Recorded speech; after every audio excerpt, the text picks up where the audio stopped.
Alright guys, today we're talking about The Last of Us 2. Incredible games, soon to be 3 I believe, and of course an amazing TV show. I've not seen the TV show yet.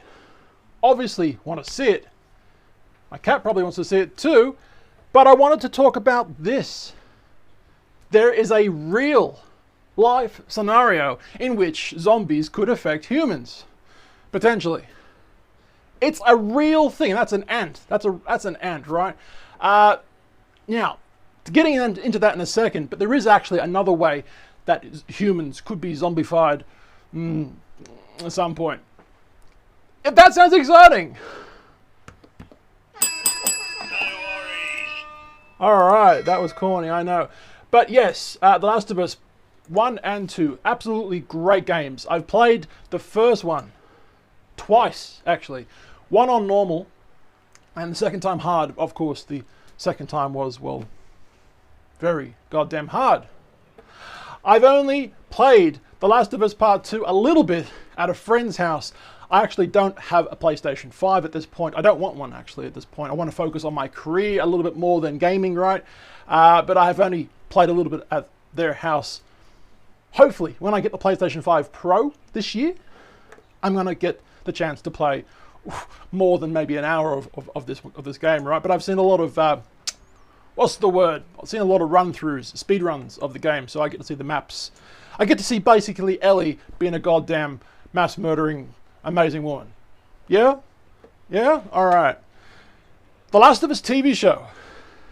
9.3 out of 10. Whenever a TV studio or a movie studio produces something out of a game,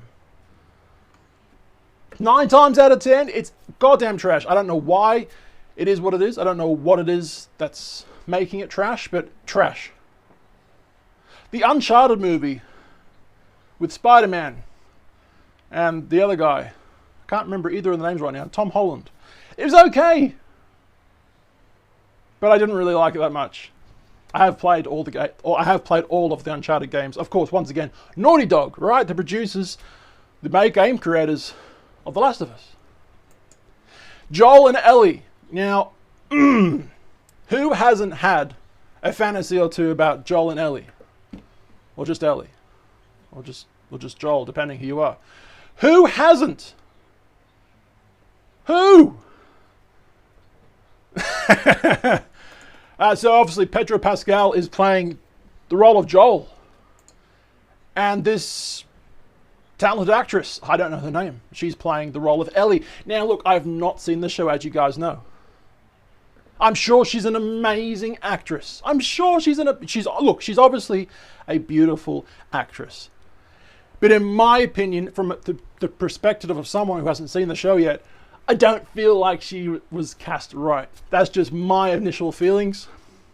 If they could have picked someone who looked a little bit more like Ellie, that would have been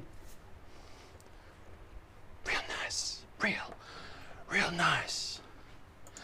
Pedro Pascal has never been the star of a TV show which has dropped below 89% on Rotten Tomatoes.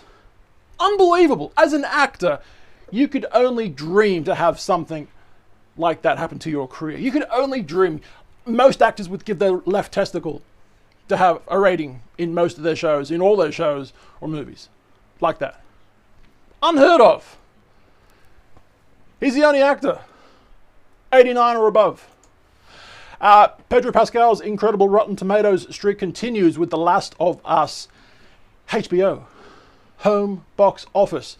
Here are some of the shows. So 99% is going to be The Last of Us, currently rated. The Mandalorian, obviously. Great series. I've seen it. Both seasons? Or is there more than 2 seasons? I don't know. Narcos. Drugs. Narcos. Game of Thrones. He was only in 1 episode, apparently, as a guest. But 89%.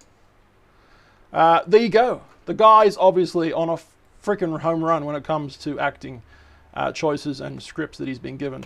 The zombie fungus from The Last of Us is real, but not nearly as deadly. There's a whole video on this that you guys could be watching, and I suggest you do. It's this. The biology behind The Last of Us. from Wired.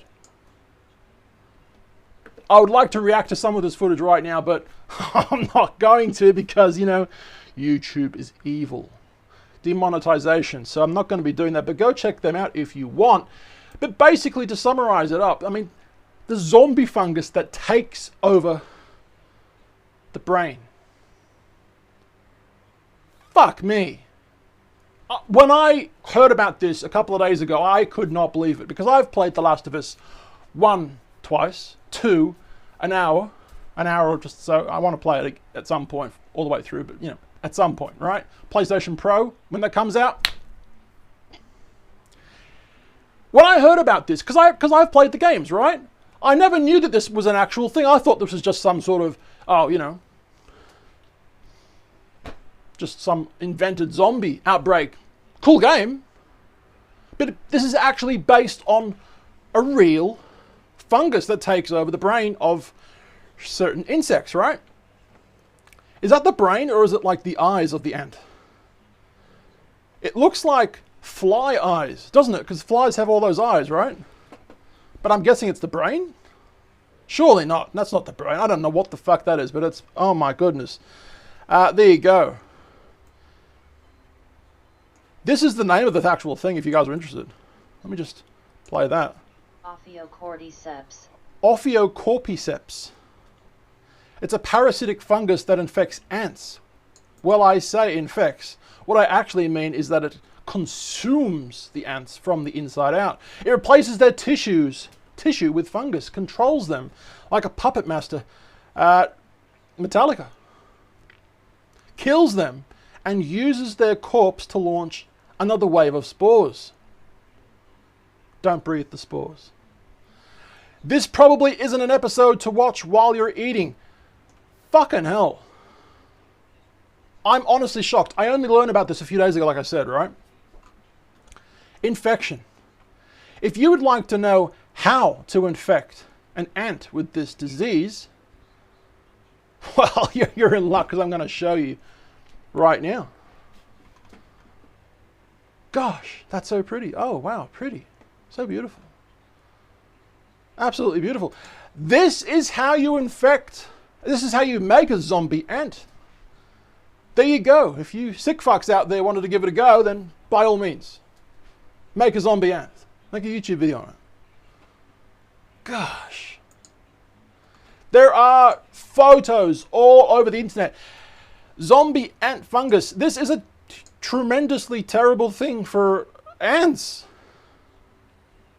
Now, obviously, this is just for ants.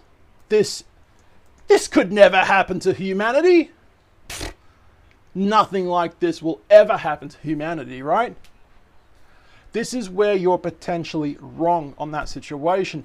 This is shocking, but true. Have a look at this. This is my last thing for today. If you haven't already, give us a sub, all right? This right here is the glaciers.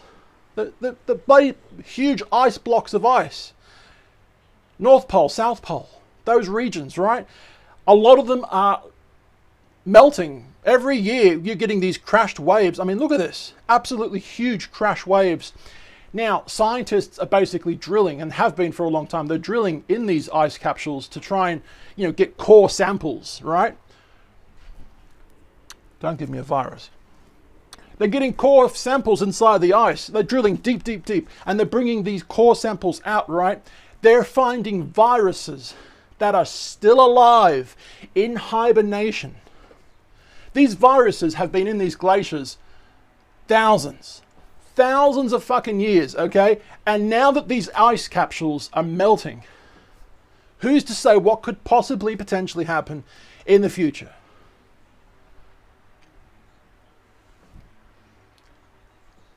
If a zombie outbreak happens, you heard it here first. Guys, we're on both these channels, number 2 and number 1, if you are interested.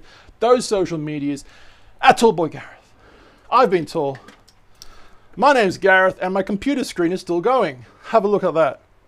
I'll see you guys tomorrow. See ya.